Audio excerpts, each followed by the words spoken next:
Okay, hopefully we're live with the unboxing of this new AI assisted gimbal, which is annoying because I've just upgraded previously to the latest version. So let's have a quick look. So the previous generation currently, has a few restrictions. Well, quite a few restrictions actually. One of them being it relies on the application on the mobile app to actually do 90% of the work. So it's quite annoying in the sense of you have to use the mobile app to actually do the tracking.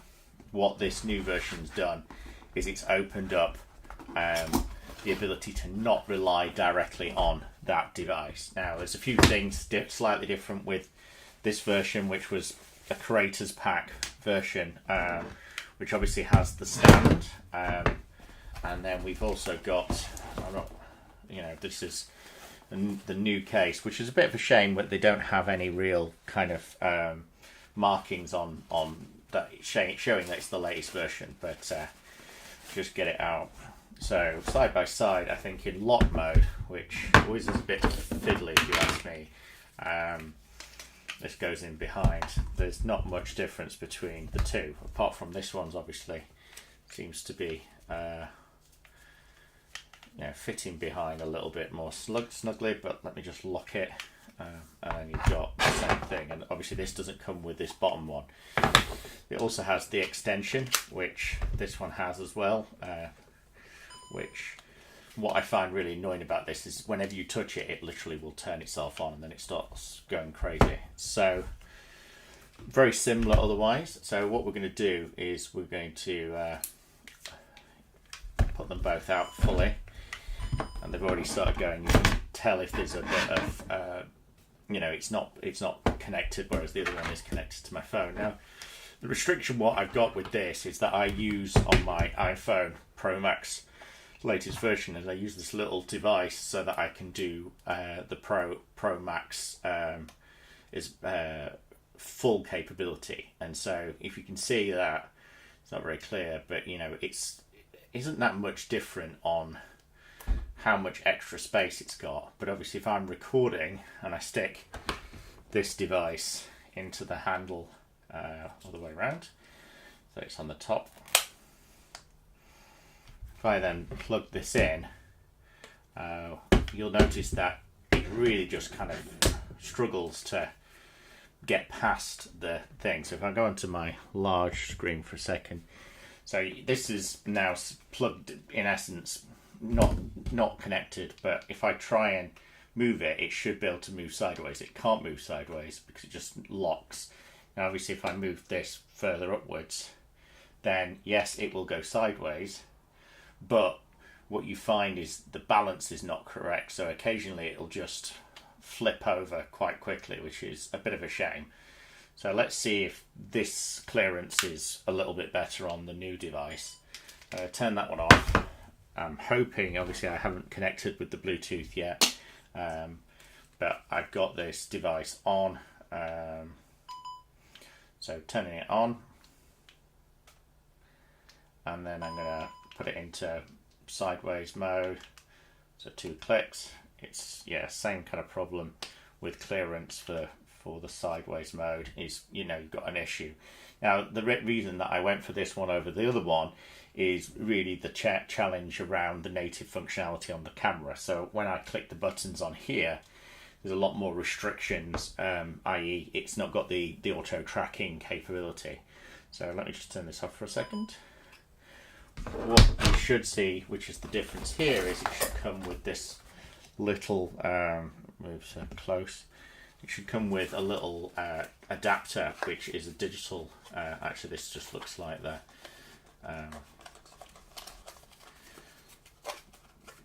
standard adapter, which is just so you can connect in. Obviously no real difference, but this is the real difference here, is it's got this camera with tracking on it, so it's got an AI camera which in theory should connect. I'm guessing should be quite straightforward. Oh, it's going to connect directly into this new style connector. So we're going to have to move to the new style connector. It tells you which way is up, and maybe that'll help with the clearance a little bit. But you know, this is the camera facing up. This has now got some electricity coming through here as well. Some kind of charge is coming through. I'll move it down a little bit so hopefully it will fit into my thing, and then it will rely on this camera to connect in like that to actually allow the camera to use the AI capabilities. So let's try that. So we've got the magnetics thing again. Seems to be going the other way. Let's just try that and then move it here. Right, so now if I turn this on,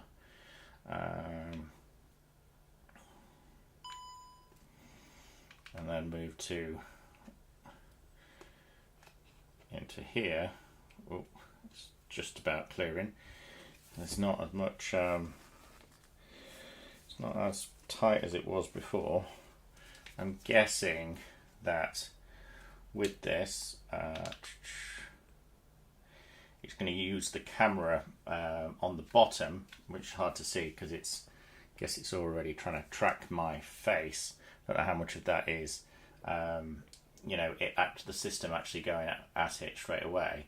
But you can see here the kind of the Terminator look is definitely doing it. So then the question is if I press the new camera button on here, I'm guessing if I click once on here to reverse it to my side, so I should go into selfie mode. Selfie mode. No, doesn't want to go into selfie mode. I think that's because I need to tether it and set up the application. But you know, part of it is this was just a starter for 10 for the unboxing, and then there was a few other things that I just quickly wanted to show whilst I've got these devices here. So the first thing was, if I go back down here, is the way that one of the reasons that I went down the route of getting this adapter on the back was to add in a microphone, because the problem you get is the microphone that comes with it is pretty much based on here, so you are struggling with connectivity. So with this Pro Log capability to relax ProRes, you get, not only do you get this device here, you also get the hub. Now if we go to the hub quickly, what you'll see is I can then take this out, remove this, and then plug in this into the side of it. It's getting quite hot already, and then dock that into there. So now that I've got the hub plugged in, one of the benefits I can do is I can actually then plug a microphone. Now for those who know me, I don't really recommend stuff very often, but these little microphones that are on TikTok, they're about £3.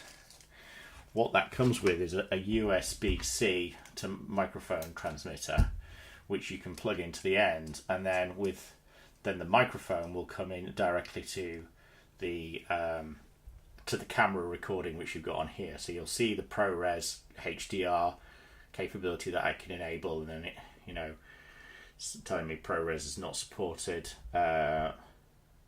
only with external storage devices, so this is not plugged in correctly. This is one of the problems with this, is you've got to really click it in, otherwise it will not detect it. Once it's detected it, it's not doing it at the moment. It should be able to pick up the full one, so I don't know if that's because I've connected it into the wrong slot, but let me click that back in, move it back round, and right, there we go. So let's turn that off for a second.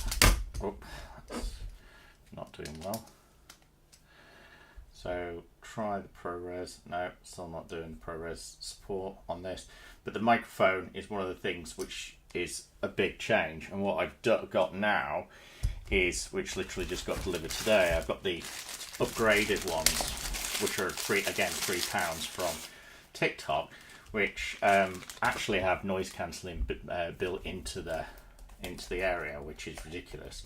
So I typically would use these, which are my Rhodes, which are great microphones, but again, this is USB-C audio, whereas these ones are literally just the attachment is USB-C to two ones. So I'm going to set all